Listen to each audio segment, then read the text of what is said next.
Alors, suite des variations de la fonction trinôme. La fonction trinôme ou bien la fonction du second degré f. Ces variations, nous avons déjà vu la séance passée que si a est positif, notre fonction f inverse l'ordre, c'est-à-dire sur cet intervalle-là, elle est décroissante et sur celui-ci, elle est croissante, c'est-à-dire elle est décroissante sur cet intervalle et elle est croissante sur cet intervalle-là. Donc il inverse l'ordre, c'est-à-dire là où elle est décroissante, la fonction inverse l'ordre. Là où elle est croissante, la fonction conserve l'ordre. Si a est positif, donc voilà la courbe de la fonction dans un repère temps normé, on place le point d'abscisse moins b sur 2a gamma. Gamma, c'est tout simplement moins b sur 2a. Vous l'avez calculé à travers la fonction f. Donc vous remplacez x par moins b sur 2a, donc vous aurez gamma égale f de moins b sur 2a égale a facteur de moins b sur 2a au carré plus b facteur de moins b sur 2a plus c. Donc après réduction de calcul, et bien ce nombre s'appelle gamma.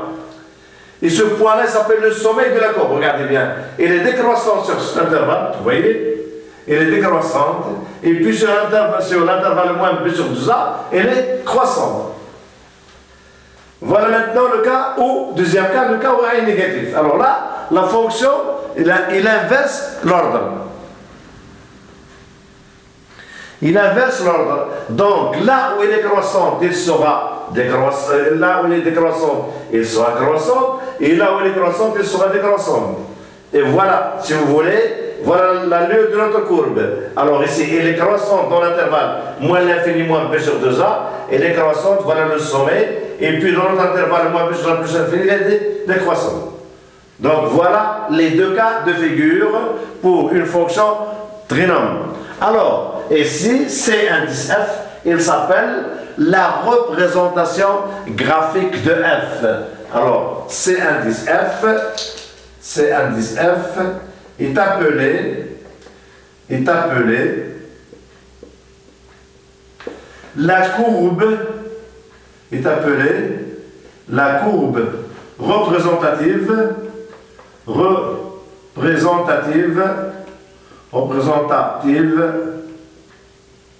de quoi? De la fonction trinôme f. Représentative de f. Et voilà maintenant les variations de la fonction trinôme. Alors maintenant, on va passer à quoi? On va passer à la résolution des équations du second degré. Parce que d'après votre culture mathématique, vous savez résoudre une équation du premier degré. Pas de problème, vous pouvez la résoudre dans n ou dans z, dans q, dans d, dans r. Et vous êtes arrivé à quoi? À résoudre encore l'équation x carré égale, par exemple, 2, regardez bien, x carré égale 2, on vous a demandé de la résoudre dans l'ensemble q. Et vous avez déjà vu que cette équation-là n'a pas de solution dans l'ensemble q. Autrement dit, on ne peut pas trouver de nombre rationnel dont le carré est 2.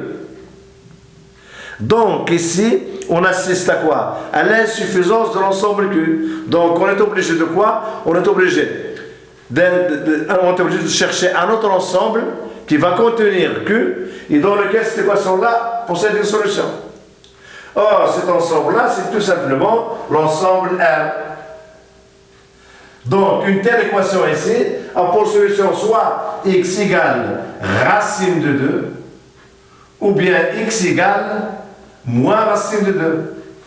En vérifiant, on trouve quoi? Que racine de 2 le taux au carré égale moins racine de 2 le taux au carré et c'est égal encore, est égal à 2. Donc, voilà la solution de cette équation-là dans l'ensemble R.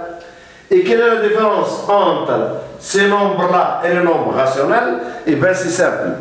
Ce nombre racine de 2 possède une partie décimale capricieuse, qui n'est pas du tout périodique. Impossible de savoir quel est le nombre qui va venir après, par exemple, 3, ou après 4, quel est le chiffre qui va venir après 5, après 7. Donc, c'est un nombre capricieux. Même avec des millions et des millions dans sa partie décimale, il n'est pas du tout périodique.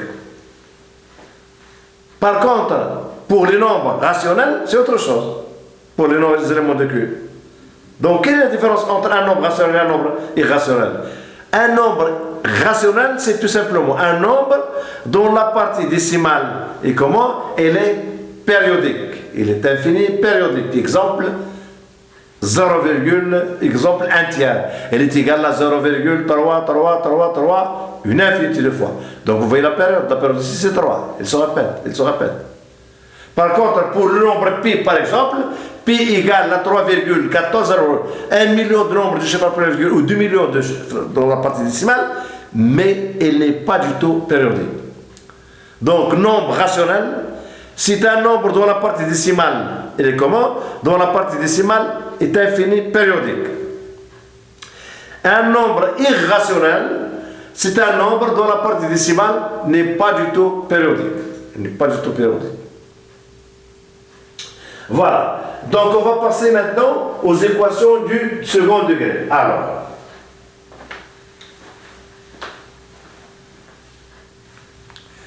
équation du second degré. J'efface le tableau.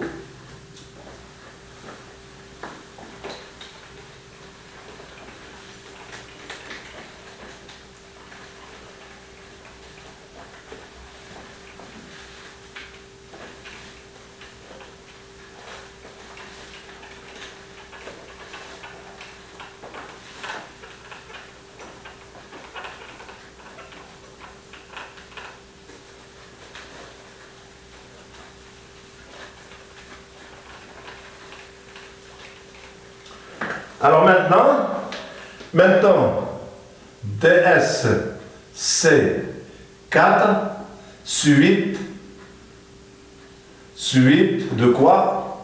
De ds c'est 3. Alors qu'est-ce que nous avons ici? Eh bien, équation du second degré. Équation du second degré. Du second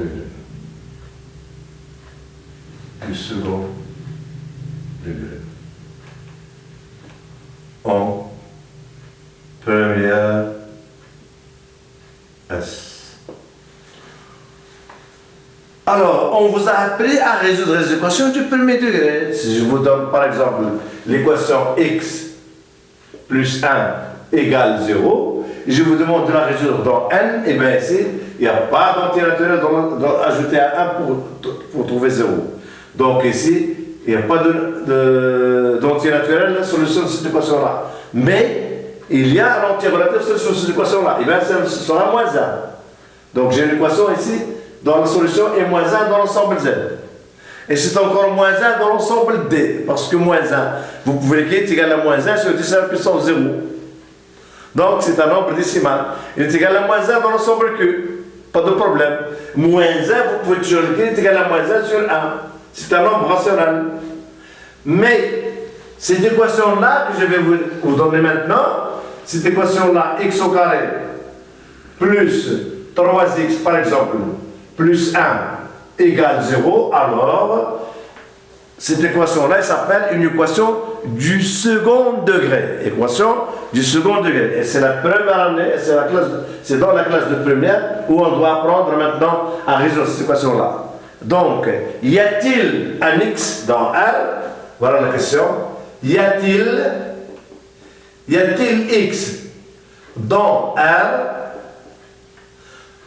Y a-t-il x dans R tel que x au carré plus 3x plus 1 égale 0? Alors, pour résoudre cette équation-là, on va s'intéresser, si vous voulez, à la forme canonique. La forme canonique que nous connaissons déjà. Et bien la forme canonique, début d'une identité remarquable, donc vous aurez ici x plus 3 demi. Le taux au carré, je développe, j'aurai x carré, j'aurai 3x, j'aurai 9 quarts, donc je vais retrancher moins 9 quarts. Alors ici, moins 9 quarts. Moins 9 quarts plus 1 égale 0. Donc ici, j'aurai x plus 3 demi. Le taux au carré, moins combien? Alors, moins 9, jusqu'à donc moins 5 quarts. Moins 5 quarts égale 0. Or, Ce nombre-là, 5 quarts, si vous voulez, c'est un nombre positif. Ce nombre positif admet 2 racines carrées. Il admet 2 racines carrées. Donc, cette expression-là, vous pouvez l'écrire encore, c'est x plus 3 demi, voilà, le taux au carré si vous voulez, moins, ici on va écrire moins, racine de 5 sur 2, le taux au carré, égale 0. Alors ici, vous avez une identité remarquable de la forme a carré moins b carré. Donc je factorise. Donc j'aurai quoi? J'aurai x plus 3 demi plus, si vous voulez, racine de 5 sur... Attention, ici, racine de... Alors ici, racine sur 4, attention, sur 4. Racine de 5 sur 4, voilà. Facteur de quoi? Facteur de x plus 3 sur 2 moins racine de 5 sur 4. Je ferme. Alors ce produit-là, il est égal à quoi? Il est égal à 0. Et vous avez déjà vu, vous avez déjà vu en classe, il me semble, en classe de seconde et en classe de troisième, que un produit de plusieurs facteurs est nul, c'est seulement si l'un en moins de ces facteurs est nul. Donc j'aurai soit x égale quoi? X égale quoi? Moins 3, moins 3, si vous voulez, moins quoi? Moins racine de 5 sur 4, si vous voulez. Alors, moins 3 demi, voilà. Moins 3 demi, si vous voulez. Moins quoi? Moins racine de 5 sur 4. Ou bien, là-bas, x encore, égale quoi? Égale moins 3 demi, plus racine de quoi? De 5 sur quoi? Sur 4. Et voilà, effectivement. Alors, cette équation-là, c'est une équation du second degré. Il a deux solutions. Il a la première, c'est moins 3, moins 2, moins racine de 5 sur 4. Et ici, vous pouvez l'écrire encore. Ça sera quoi? Ça sera tout simplement moins 3, moins racine de 5. En bas, j'ai racine de 4 qui sera 2. Donc, le tout sur 2. Et voilà la solution, cette solution-là. Celle-là, elle sera quoi? Égale à quoi? Égale tout simplement à moins 3 plus racine de 5 sur 2. Et voilà. On vient de résoudre cette équation-là dans l'ensemble R. Alors maintenant, je passe à un autre exemple d'équation. Alors cet exemple-là, je peux prendre x carré plus x plus 1 égale 0. Alors la même technique pour la canonisation. La même technique pour la canonisation. Donc, j'ai ici quoi? J'ai le début de quoi? D'une identité remarquable. Donc, ça sera quoi? Ça sera x plus 1 demi, le taux au carré. Et puis, j'aurai moins 1 quart, si vous voulez, plus 1. J'ai ajouté un quart, j'ai retranché un quart. Donc, ici, x carré plus x. Donc, ici, égale 0. Alors, j'efface. Donc, j'aurai quoi? J'aurai x plus 1 demi, le taux au carré, si vous voulez, plus quoi? Plus 3 quarts égale 0. Alors, on va déplacer le nombre 3 quarts, on va le déplacer au deuxième membre. Donc, il va devenir quoi? Il va devenir tout simplement, l'équation va devenir x plus 1 demi, le taux au carré, il est égal à quoi? Il est égal à moins 3 quarts. Or ici, il faut réfléchir un instant. On m'a déjà inculqué que un carré est toujours positif, mais ici j'ai un carré qui est négatif. Donc automatiquement ça contredit ce que j'ai déjà appris. Donc cette équation, cette égalité-là, elle est fausse. On ne peut pas trouver de nombre réel dont le carré égale moins 3 quarts. Donc, ici, x n'existe pas dans R. Autrement dit, cette équation-là n'a pas de solution dans l'ensemble R. Il n'a pas de solution dans l'ensemble R. Alors maintenant, on va passer à des automatismes directs pour résoudre une équation du second degré. Alors ces automatismes, il faut les apprendre par cœur. Il faut les apprendre par cœur.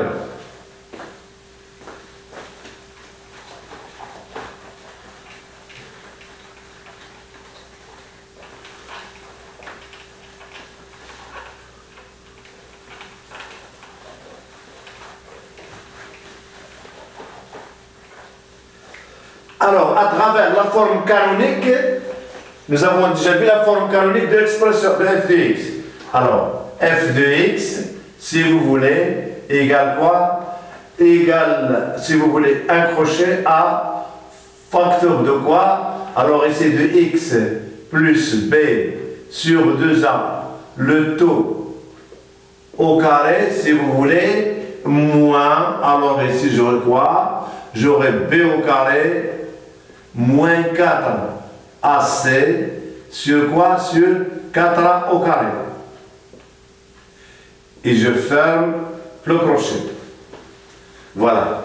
Ce nombre-là, ce fameux nombre, c'est tout simplement gamma. N'oubliez pas que ce nombre-là, c'est gamma. Donc, si vous voulez, gamma égale quoi? Égale moins b au carré plus 4 AC sur quoi? Sur 4A au carré. Voilà. Donc, dire que f de x égale 0, regardez bien, f de x égale 0, signifie quoi? Eh bien, si et seulement si ce produit-là égale, ce produit-là égale 0. Or, A est différent de 0. J'ai un produit de deux facteurs qui est nul, avec l'un de ces facteurs, il n'est pas nul. Donc le deuxième facteur il sera nul. Donc j'aurai quoi? J'aurai x plus b sur 2a, le taux au carré, si vous voulez, égale quoi? Égale b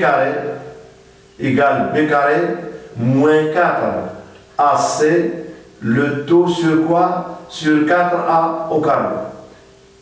Voilà. Et bien maintenant, on va revenir à l'équation x au carré égale à un nombre réel. X carré égale à, voilà. X carré, si vous voulez, ou bien t au carré, par exemple, égale à. Et on me demande de résoudre cette équation-là. Donc, nous avons deux cas de figure. Si a est négatif, eh bien, un carré n'est jamais négatif. Donc, le nombre inconnu t n'existe pas. Maintenant, si t c'est a est positif, eh bien, t il a deux valeurs. Soit t égale quoi? Égale racine de a, ou bien t égale quoi? Égale moins racine de a. Maintenant, si a égale 0, eh bien, t au carré égale 0, ça voudra dire t égale 0. Revenons maintenant à notre équation. Alors, x plus b sur 2a, le taux au carré, égale b carré moins 4ac sur 4a au carré. Alors, ce qui est très important maintenant à apprendre, eh bien, ce nombre-là, regardez bien, ce nombre-là, il a un nom spécial pour ce genre d'équation du second degré. Il s'appelle le discriminant. Donc, si vous voulez, delta b carré moins 4 ac s'appelle, si vous voulez, s'appelle le discriminant. Le discriminant. Le discriminant de quoi? Le discriminant de l'équation.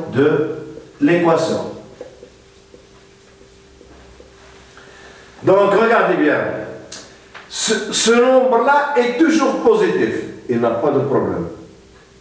Mais, delta ici, il se peut qu'elle soit négative, nulle ou positive. B carré moins 4ac.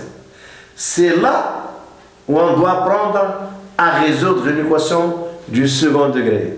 On calcule son discriminant qui est b carré moins 4ac et je discute suivant quoi?